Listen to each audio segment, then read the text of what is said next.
ব্যক্তিকে পূজা করা হয়েছে গত 54 বছর ধরে, কিন্তু মাওলানা ভাসানীরা না থাকলে শেখ মুজিব কখনো তৈরি হতে পারত না। যেই 69-এর গণ অভ্যুত্থানের মধ্য দিয়ে আওয়ামী লীগ নেতৃত্ব নিয়েছে, সেই 69-এর গণ অভ্যুত্থানের অন্যতম কারিগর ছিলেন, নেপথ্যের পুরুষ ছিলেন মাওলানা ভাসানী।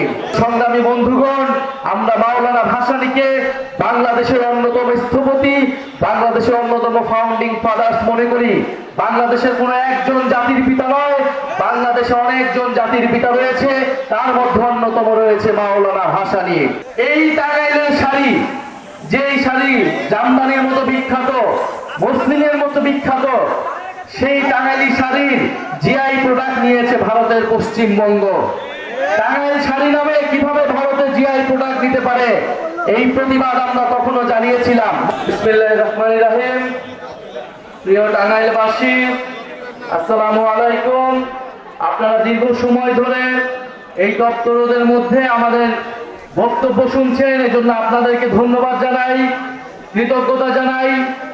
আজকের আমাদের এই টাঙ্গাইলের পদযাত্রায় নানা বয়সের মানুষেরা অংশগ্রহণ করেছেন, আমাদের স্কুল কলেজের ভাই বোনেরা অংশগ্রহণ করেছেন, এজন্য তাদেরকে ধন্যবাদ জানাই। টাঙ্গাইল নিয়ে নতুন কিছু বলার নাই। আমরা জানি বাংলাদেশের ইতিহাসে সংগ্রাম এবং প্রতিরোধের সবসময় সাক্ষ্য দিয়ে এসেছে এই টাঙ্গাইল। এই টাঙ্গাইলের প্রতিটি ইঞ্চি সংগ্রামের সাক্ষী দেয়। কৃষকের ঘামে ঘোরা এই টাঙ্গাইল আমাদের বাংলাদেশের ইতিহাসের বিভিন্ন পর্যায়ে লড়াই সংগ্রাম চালিয়ে গিয়েছে।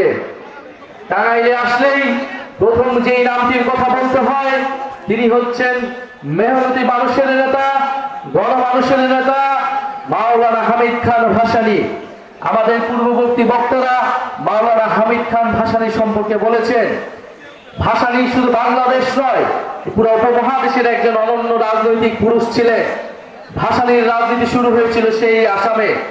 সেই আসামে সেই বাঙালি মুসলমান কৃষকদের ভূমির অধিকারের জন্য, জমির অধিকারের জন্য, কৃষকদের জন্য তিনি লড়াই করেছিলেন। যেই লড়াই এখন পর্যন্ত আসামের বাঙালি মুসলমান এবং হিন্দুদেরকে লড়তে হয়, তার পরিচয়ের জন্য তাদেরকে লড়াই করতে হয়, কারণ আসামে তাদেরকে দ্বিতীয় শ্রেণীর নাগরিক হিসেবে পরিচিত করে দেওয়া হয়েছে। ফলে মাওলানা ভাসানী যেই লড়াই শুরু করেছিলেন আসামে, যেই লড়াই শুরু করেছিলেন এই টাঙ্গাইলে, যেই লড়াই শুরু করেছিলেন এই পূর্ববঙ্গে, সেই লড়াই কিন্তু আজও প্রাসঙ্গিক। মাওলানা ভাসানী প্রথম ব্যক্তি যিনি পাকিস্তানি শাসক গোষ্ঠীদের বিদায় ঘোষণা করেছিলেন কাকমারি সম্মেলনের মাধ্যমে। তিনি প্রথম রাজনৈতিক ব্যক্তি যিনি বুঝেছিলেন পাকিস্তানি শাসক গোষ্ঠীর সাথে আমাদের থাকা সম্ভব নয়।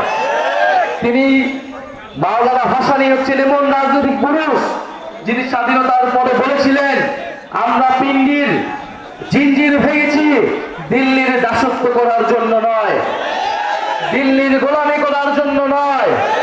তিনি একাধারে ব্রিটিশ উপনিবেশের বিরুদ্ধে লড়াই করেছিলেন, পিণ্ডির আধিপত্যবাদের বিরুদ্ধে লড়াই করেছিলেন, দিল্লির আধিপত্যবাদের বিরুদ্ধে লড়াই করেছিলেন।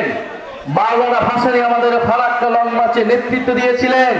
আমাদের যে নদীর অধিকার, পানির অধিকারের জন্য যে আমাদেরকে লড়াই করতে হবে, সেই লড়াইয়ের সূচনা করেছিলেন মাওলানা ভাসানী। আমরা আজকের এই সমাবেশ থেকে মাওলানা ভাসানীকে শ্রদ্ধা বলে স্মরণ করতে চাই। আপনারা জানেন মাওলানা ভাসানীকে ইতিহাসে স্মরণ করা হয় না। সার্জিস আলম বলেছেন, শেরে বাংলা ফজলুল হক মাওলানা ভাসানীর মতো মহান রাজনৈতিক পুরুষ যারা এই বাংলাদেশের স্থপতি, তাদেরকে দিয়ে এই বাংলাদেশের জাতির পিতা শুধু একজন ব্যক্তিকে ঘোষণা করা হয়েছে, একজন ব্যক্তিকে পূজা করা হয়েছে গত 54 বছর ধরে, কিন্তু মাওলানা ভাসানীরা না থাকলে শেখ মুজিব কখনো তৈরি হতে পারত না। যেই 69-এর গণ অভ্যুত্থানের মধ্য দিয়ে আওয়ামী লীগ নেতৃত্ব নিয়েছে, সেই 69-এর গণ অভ্যুত্থানের অন্যতম কারিগর ছিলেন, নেপথ্যের পুরুষ ছিলেন মাওলানা ভাসানী। মাওলানা ভাসানী কৃষকদের জন্য লড়াই করেছিলেন, শ্রমিকদের জন্য লড়াই করেছিলেন, গণমানুষের লড়াই করেছিলেন। আমরা মাওলানা ভাসানীর সেই আদর্শকে ধারণ করে জাতীয় নাগরিক পার্টি বাংলাদেশকে এগিয়ে নিয়ে যেতে চাই। মাওলানা ভাসানী শুধু রাজনীতিবিদ ছিলেন না, তিনি ছিলেন একজন রাজনৈতিক দার্শনিক। তিনি রবীন্দ্রনাথের কথা বলেছিলেন, দায়িত্বের রাজনীতির কথা বলেছিলেন। যে আমাদেরকে দায়িত্ব নিতে হবে, আমাদের প্রাণ প্রকৃতির সমাজ এবং আমাদের আশেপাশের মানুষের দায়িত্ব নিতে হবে। সেই দায়িত্ব এবং দরদের ভিত্তিতে নতুন সমাজ, নতুন দেশ গড়তে হবে। সেই নতুন বাংলাদেশের কথাই জাতীয় নাগরিক পার্টি বলে যাচ্ছে। প্রিয় সংগ্রামী বন্ধুগণ, আমরা মাওলানা ভাসানীকে বাংলাদেশের অন্যতম স্থপতি, বাংলাদেশের অন্যতম ফাউন্ডিং ফাদার্স মনে করি। বাংলাদেশের কোনো একজন জাতির পিতা নয়, বাংলাদেশে অনেকজন জাতির পিতা রয়েছে, তার মধ্যে অন্যতম রয়েছে মাওলানা ভাসানী।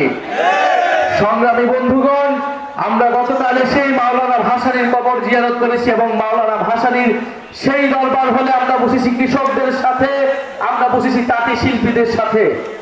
আপনারা জানেন এই টাঙ্গাইল ছিল কৃষক আন্দোলনের সূতিকাগার। টাঙ্গাইলে কৃষকরা সংগঠিত হতো, কিন্তু এখন বাংলাদেশে শক্তিশালী কৃষক সংগঠন নাই। ফলে কৃষকদের কথা বলার কোনো প্ল্যাটফর্ম নাই। কৃষকরা তাদের ন্যায্য অধিকার পায় না।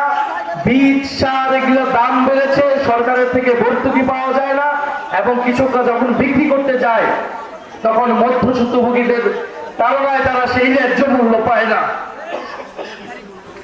আমরা এমন একটা বাংলাদেশ চাই যেখানে কৃষকদের ন্যায্য অধিকারটা আমরা আদায় করতে পারবো। সার্জিস আলম তাঁত শিল্পের কথা বলেছেন।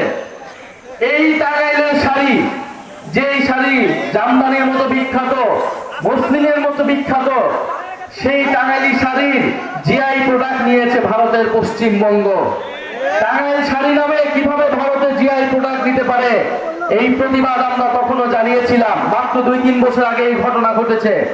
কেন ঘটেছে? কারণ আমাদের দেশের সরকার, আমাদের দেশের মানুষ টাঙ্গাইল শাড়িকে, তাঁত শিল্পকে পৃষ্ঠপোষকতা করতে পারে নাই, পুরো বিশ্বের বুকে তুলে ধরতে পারে নাই। আমাদের যে জাতীয় সম্পদ, তার মর্যাদা আমরা দিতে পারি নাই। টাঙ্গাইল শাড়ির জিআই প্রোডাক্টের সত্ত্ব কখনোই ভারত নিতে পারে না। অবিলম্বে তা প্রত্যাহার করতে হবে, আমরা এই দাবি জানিয়ে গেলাম। আমরা তাঁত শিল্পকে পুনরুদ্ধার করতে চাই, আমরা কৃষকদেরকে নতুন করে সংগঠিত করতে চাই। কারণ আমরা জানি কৃষকরা বাঁচলেই দেশ বাঁচবে। আমরা বাংলাদেশে খাদ্য সার্বভৌমত্ব অর্জন করতে চাই, কারণ আমরা কি উৎপাদন করি, কিভাবে তা বন্টন হবে। টাঙ্গাইলে এসে আমরা আরেকটা কথা বলতে চাই। এই যমুনা নদীর পাড়ে টাঙ্গাইল নদী ভাঙনের কবলে পড়েছে দীর্ঘদিন ধরে। আমার নানার বাড়ি টাঙ্গাইল, কিন্তু আমার নানার বাড়ি যেই এলাকাটায়, সেই গ্রামটা নদী ভাঙনে অনেক আগেই বিলীন হয়ে গিয়েছে। আমি সেই গ্রাম দেখতে পারি নাই। নদী ভাঙনে প্রতি বছরে বছর বিভিন্ন মানুষ সর্বহারা হয়ে যায়। এই নদী ভাঙন আমাদেরকে ঠেকাতে হবে। নদী ভাঙনে যারা ক্ষতিগ্রস্ত, তাদের পাশে এসে সরকারকে দাঁড়াতে হবে। আজকে এই টাঙ্গাইলে গণ অভ্যুত্থানের শহীদদের সাথে, আমরা শহীদ পরিবারদের সাথে দেখা করেছি। শহীদ মারুফ এইখান থেকে 100 গজ দূরে এই এলাকায় শহীদ হয়েছে, আমরা তাকে স্মরণ করি। টাঙ্গাইলে 9 জন শহীদ রয়েছেন, আপনাদের এলাকার সন্তান, যারা গণ অভ্যুত্থানে ফ্যাসিস্টদের বিরুদ্ধে লড়াই করেছে। আমরা সে সকল শহীদদেরকে ধারণ করে নতুন বাংলাদেশ তৈরি করব, এই শপথ আমরা টাঙ্গাইলে নিয়ে যাচ্ছি। মাওলানা ভাসানীর যে অসমাপ্ত কাজ, মাওলানা ভাসানী, শেরেবাংলা ফজলুল হক, আবুল হাশিমদের যে প্রত্যাশিত বাংলাদেশ, সেই বাংলাদেশ আমরা তৈরি করব, এই শপথ আমরা নিচ্ছি। বক্তব্য শেষ করার আগে আরেকটি কথা বলতে চাই। আপনারা দেখেছেন কয়েকদিন ধরেই রংপুরের গঙ্গাছড়া একটি উপজেলায় আমাদের হিন্দু জনগোষ্ঠীদের বাসভবনে, বাড়িঘরে হামলা চালানো হয়েছে, লুটপাট চালানো হয়েছে। আমরা তীব্র নিন্দা জানাই। ধর্ম অবমাননার অভিযোগে আমাদের নবীজিকে সেখানে কটূক্তি করা হয়েছে। আমাদের নবীজিকে যদি কেউ কটূক্তি করে, আমাদের ধর্মকে যদি কেউ অবমাননা করে, আমরা অবশ্যই তার বিচার চাই। কিন্তু সেই বিচার হতে হবে আইনের আওতায়। আইনের প্রতি আমাদের শ্রদ্ধাশীল থাকতে হবে। কিন্তু সেই ঘটনাকে কেন্দ্র করে যদি সেই সম্প্রদায়ের উপর কেউ আঘাত আনে, সেই ঘটনাকে আমরা কখনোই মেনে নিব না। আমাদের ধর্ম এটাকে পারমিট করে না। আমাদের ধর্মে বলা আছে, পিতার অপরাধের জন্য পুত্রকে দায়ী করা যাবে না, পুত্রের অপরাধের জন্য পিতাকে দায়ী করা যাবে না। অন্য ধর্মের উপরে আঘাত দেওয়া, আমাদের এই নবীজি আমাদেরকে এই শিক্ষা দেয় নাই। নবীজি সবসময় অন্য ধর্মের মানুষের নিরাপত্তা নিশ্চিত করতেন। ফলে এই ঘটনা যারা ঘটাচ্ছে, তাদের উদ্দেশ্য ধর্মীয় নয়, তাদের উদ্দেশ্য রাজনৈতিক, তাদের উদ্দেশ্য সাম্প্রদায়িক, এবং তাদের উদ্দেশ্য হচ্ছে লুটপাট করা। এই রাজনীতি শুরু করেছিল আওয়ামী লীগ। সংখ্যালঘুদের জমি দখল এবং লুটপাটের রাজনীতি এবং বিচার না করার রাজনীতি। আমরা আজকের সমাবেশ থেকে বলতে চাই, রংপুরে যারা এই ঘটনা ঘটাচ্ছে তাদেরকে অবশ্যই বিচারের আওতায় আনতে হবে। যিনি ধর্ম অবলম্বন করেছেন তাকেও বিচারের আওতায় আনতে হবে। আমরা ধর্মীয় সম্প্রীতির বাংলাদেশ গড়তে চাই, ইনসাফের বাংলাদেশ গড়তে চাই, বৈশ্যমূলক বাংলাদেশ গড়তে চাই। ইনকিলাব জিন্দাবাদ, এনসিপি জিন্দাবাদ, মাওলানা ভাসানী